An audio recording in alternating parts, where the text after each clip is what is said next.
திருக்குத்தூர் மாம்பழத்தின் கொய்யா பழச்சாறுகளை ஆய்வு செய்து இது நடத்த முடியாது என்று வாக்குறுதி சொரிந்திருந்தால் நாம் ஏற்றுக்கொள்வோம். ஆனால் தேர்தலுக்காக ஒரு பொய் வாக்குறுதி போல 2026 சொல்லது அணைக்கட்டு மக்களையும் வேலூர் மக்களையும் இது புறக்கணிக்கிற மாதிரி தெரிகிறது. அது மட்டும் இல்ல, எங்க ஊர்ல அணைக்கட்டுல மாம்பழமே கிடையாது. உங்களுக்கு தேவையான நேரம் கிடையாது. நந்தகுமார் அண்ணா, உங்களுக்கு தேவையான நேரம் இது நான் என்னுடைய தேர்தல் அறிக்கையில் பிளீஸ். 2026 கிடையாது.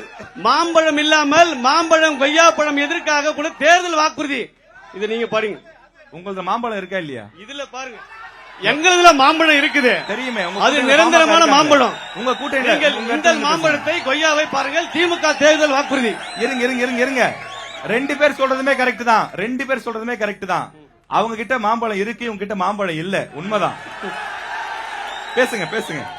அதே போல அண்ணன் அவர்கள் கேவிக்குப்பு சட்டமன்ற குடியாத்தத்தை பத்தி சொல்கிறேன். குடியாத்தம் ஆர்டிஓ அலுவலகத்தை கொண்டு வந்த எடப்பாடியார், கேவிக்குப்பம் தாலுகா அலுவலகத்தை கொண்டு வந்த எடப்பாடியார்.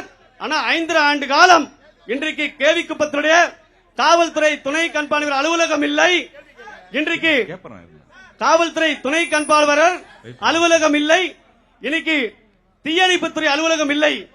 ஏனென்றால் கேவிக்குப்பத்தில் இருக்க பூவை மூர்த்தியானர்கள் அனைத்து இந்திய அண்ணா திராவிட முன்னேற்ற கழகத்தை வெற்றி பெற்ற ஒரே ஒரு காரணத்துக்காக அதிமுக சட்டமன்ற உறுப்பினருக்காக ஒடுக்கப்படுகிறாரா என்று தெரியவில்லை. அதே போல காட்பாடியில மண்ணின் மைந்தன் இருக்கிற திமுகவுடைய பொதுச் செயலாளராக இருக்கின்ற அண்ணன் துரைமுருகன் இன்று காட்பாடியில சட்டமன்ற அலுவலகத்தை 30 ஆண்டு காலம் காட்பாடி சட்டமன்ற அலுவலகத்தை திறக்கவே இல்லை. பொதுமக்கள் பூட்டு போட்டிருக்கிறார்கள்.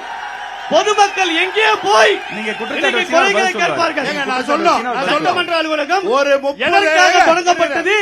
சட்டமன்றம் நான் பேசுவதற்கு வாய்ப்பு கொடுத்த பிறகு சொல்லுங்க. ஒரு 30 வருட காலமாக பூட்டி வைத்திருக்கக்கூடிய சட்டமன்ற அலுவலகம் என்று சகோதரர் அப்பு சொல்கின்றார்.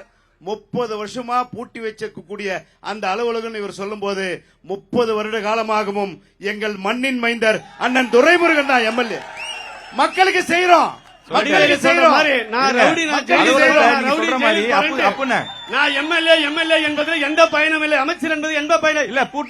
மக்களுக்காக மனுக்களை வாங்குவதற்கு சட்டமன்ற அலுவலகத்தில் இரு திறக்க வேண்டும். திறக்காத ஒரு 27 லட்சம் ரூபாயில சட்டமன்றம் எதற்கு? கடந்த 2011 சுகாதார மருத்துவமனைக்கு கொடுத்திருக்கலாம். பேசுறாருன்னு கேட்க முடியும். இன்னைக்கு அது மட்டும் இல்ல, காட்பாடியில் அரசுக்கு சொந்தமான இடத்துக்கெல்லாம் அபகரித்துக் கொண்டிருக்கின்றார்.